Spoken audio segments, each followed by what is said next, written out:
Why is it so hard to play certain licks? I'm sure that you are familiar with this dilemma. You got your picking motion to a certain speed like 180 BPM or even over 200 beats per minute with 16th notes. Some licks might actually even come easy for you at these tempos. But with other licks that require tricky or unusual string transitions, it seems almost impossible to play them this fast. This is really frustrating because you spent all this time leveling up your picking motion and technically you reached the desired alternate picking speed already, but it feels like you're missing one piece of the puzzle that gives you complete control over your fast alternate picking lines at any tempo. And I would like to help you with finally finishing this puzzle today.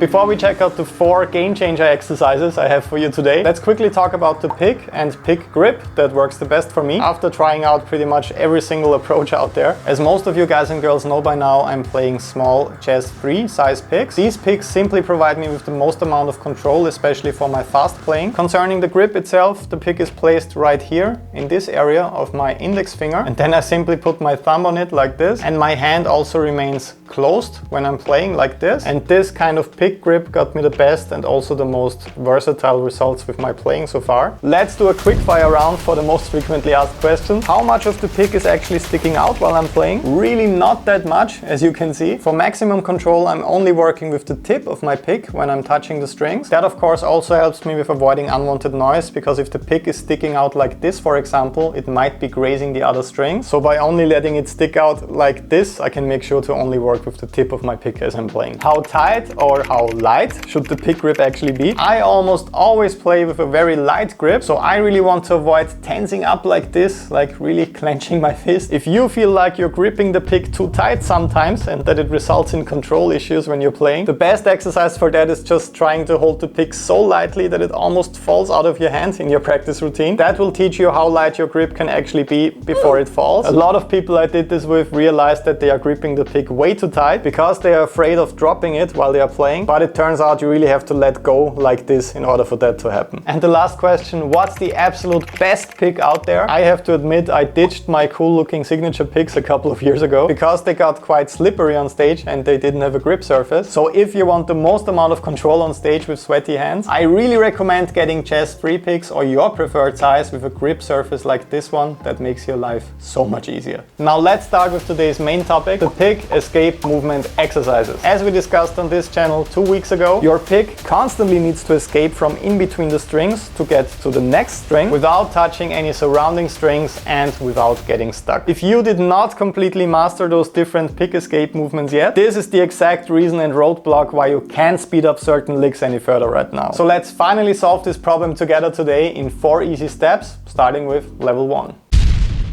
So with today's first exercise, you will familiarize yourself with the upstroke escape movement. That means that the transition to a lower or higher string happens after an upstroke. So just like with 2 note per string lines, for example. So in order to make licks like this very easy for you, you need to position your pick like this so that it can easily escape after that upstroke. That's the exact super simple trick that will make all of this much easier for you. If I would angle my pick like this for the upstroke escape motion, I'm making my life much harder, because when you look at this graphic with me real quick, you can see the arrow that's pointing away from the pick. That's how you actually escape from in between the strings after the upstroke. And since you don't want to get stuck and you don't want to graze the other strings, this option is obviously much better for the upstroke escape than this option. Let's do an A-B split test right now.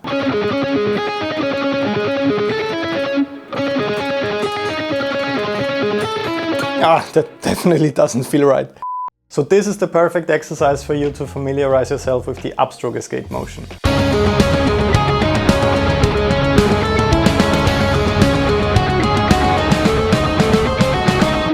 So since it's much more fun to work on musical and nice sounding exercises, today's workouts are all based on the song Seance.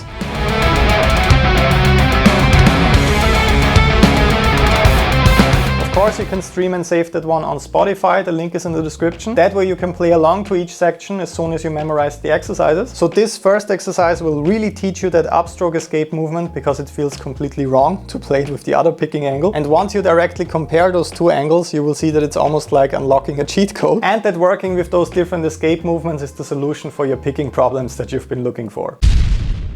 So let's keep moving and work on the downstroke escape motion. Okay, so things are getting a bit fast right now.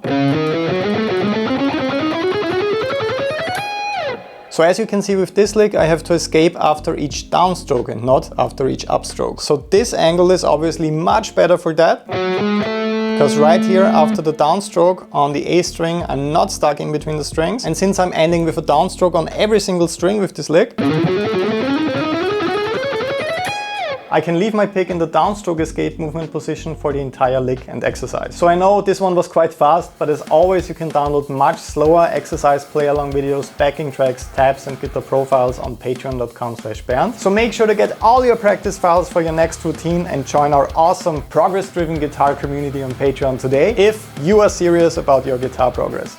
So this lick is a classic and it's absolutely amazing for hardwiring the downstroke escape motion into your muscle memory. As you can see in the transcription, you really always transition to the next string after a downstroke here, and that can only mean that you need the downstroke escape movement for licks like this. Once again, this will make your life so much easier in situations like this. So please try to remember and understand right now when to use each angle, because your skills will be put to the test right now. The danger with all this is that you don't want to be an upstroke escape movement guy or a downstroke escape movement guy. Obviously you want to master both of them, and you want to be able to transition between both of them very fast so that you can play anything you want as fast as you want. So let's test your skills and see where you're at with level number 3.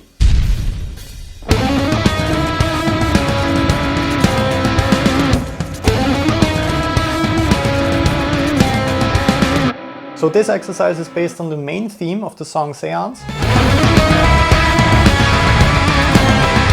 And this cool sounding little line could actually not be better for learning the transition between the two different escape movements, because you're starting with a downstroke escape movement for the fast alternate picking line, because you end the line with a downstroke on the D string before you get to the G string. But as you get to the line based on the open high E string, you have to switch angles like this. So you start with the downstroke escape, and then you have to switch to an upstroke escape in order to play this line based around the open high E string. So downstroke escape, upstroke.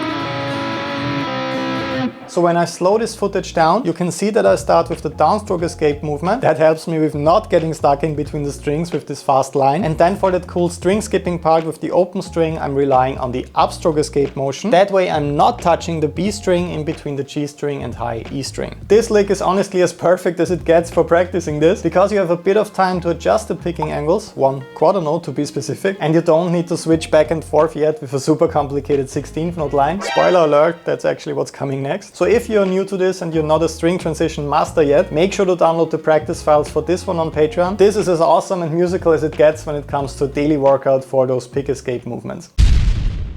So I think we had enough fun today. Now it's time to raise the stakes. Up next, and for today's final challenge, we have a really complex arpeggio etude in 7/8. As you can see in the transcription right away, this one requires you to think quickly and to switch between the correct angle right away, since you're playing a long, uninterrupted stream of 16th notes here. This exercise is based on the Latin music-inspired guitar solo in the song.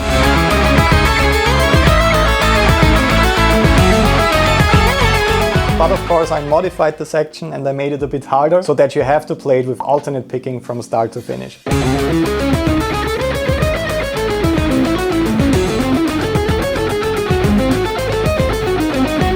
So this is not only an awesome picking workout, it also sounds really cool since you're playing a mix of arpeggios and scales for every single chord change. The additional challenge is the odd meter, 7/8, so you're playing 14 16th notes in each measure. Once again, when you analyze the transcription, you can see that the amount of notes played on each string is really not systematic and quite random. So you're not always playing 4, 3 or 2 notes per string. It's completely different in each measure, and that means you have to quickly react to those transitions by using the correct escape movement so that you get clean, awesome sounding transitions. So these angle changes are definitely getting more subtle. You don't see these big movements anymore. But even those small corrections when it comes to the picking angle really help when it comes to getting clean and consistent results. So my personal suggestion is having at least one exercise like this in your daily practice routine. That way you can really challenge yourself, and over time you will become an absolute master when it comes to those pick escape movement changes. But until then, you got some work to do, so make sure to download all your practice files on Patreon right now. Also make sure to stream Seance on Spotify. That way you can hear all of those cool sections in a practical context. I will hopefully see you again in the next video. Once again, the YouTube algorithm says this one is a great choice in case you would like to keep watching. So have fun with that. Talk to you soon. Greetings from Vienna and bye bye.